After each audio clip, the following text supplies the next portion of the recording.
Hi there, Celine. This is Leah from Mommyish, and I am making you this tutorial on how to make custom paths so you can get your stitching kind of exactly where you want it. The action itself is set to have like either it follows the very outside or it goes in like a quarter of an inch. So we're not going to use the actions at all for this. I'm going to show you how to use the styles and the brushes on its own so you can have it go, as much as you want it to. So I've made this shape. It's just a heart and it's rasterized. That's when you click over here, it'll be like rasterized layer. Your element that you showed me, the heart, with the paper is obviously already a simplified layer, rasterized. All right, so first things first, what I always do is I do Control A, so it selects the whole canvas. And then I just kind of move very, like, I don't even really move it. I just kind of use a little cut tool, like just a little bit to kind of move it, and so it'll select the heart itself. Now, as you see here, we have the little marching ants from whenever we select something. Now, this is the part where we get to pick how we want our selection to be, like how far in. So we go to select, you'll go to modify, and then you'll go to contract. This number here is the number of pixels in that it's going to contract or get smaller on the inside all the way around. So if it's 300 pixels to an inch, if you wanted to do half of an inch, it would be 150 pixels, a quarter of an inch would be 75, and so on. So I'm going to do, I'm just going to make up a number, so I'm going to do 90 pixels. Ooh, that's too much. That looks weird. All right, if you notice it's too much, just go back like that, and then do it again. Select, contract. I think I'm going to choose 50. There we go. All right, and you'll see here, like, I don't like the way this part right here looks. I mean, the path, selection, it just follows around the exact amount of distance. What you can do is use your lasso tool and make sure you choose the two boxes that are connected together, because that means it's going to add to the selection, right? And, or actually, never mind, we want to take away from the selection because I don't want this part.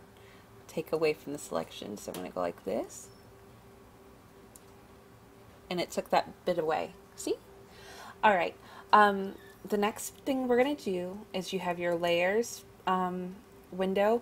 If you don't have your paths window open, you can go to window and down here go to paths. So we're going to go to there and you're going to go choose make work path. I set the tolerance to 1. It kind of smooths it out a little bit. You might need to play around with this. 0.5 I find isn't a good one to use with things that are kind of rounded. If you want it to be smoother and smoother, like 1, 2, but we'll choose 1 and see how it looks. I don't like the way that looks. I can see all these little connectors, so I'm going to go back again. I'm going to make work path. I'm going to try 2 this time. It's a little smoother. We're going to do it one more time. I think I'm going to choose 3. 3 for the tolerance. All right, that one works for me. So this is our new path.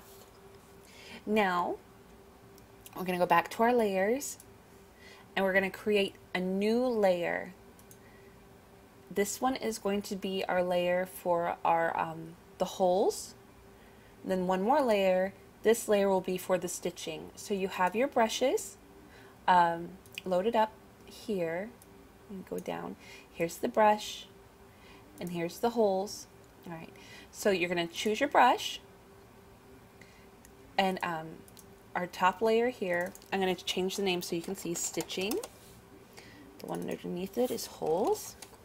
All right, I'm going to choose just white so you can see easily, and so there, we're going to go make sure the stitching one is selected, the stitching brush is selected, go to paths, and our path is selected, the one we just made. Then you're going to go to stroke path. With the brush, do not simulate pressure, and hit OK. And as you see there, it followed our path to do our stitching on the inside. Now we're going to take the holes layer.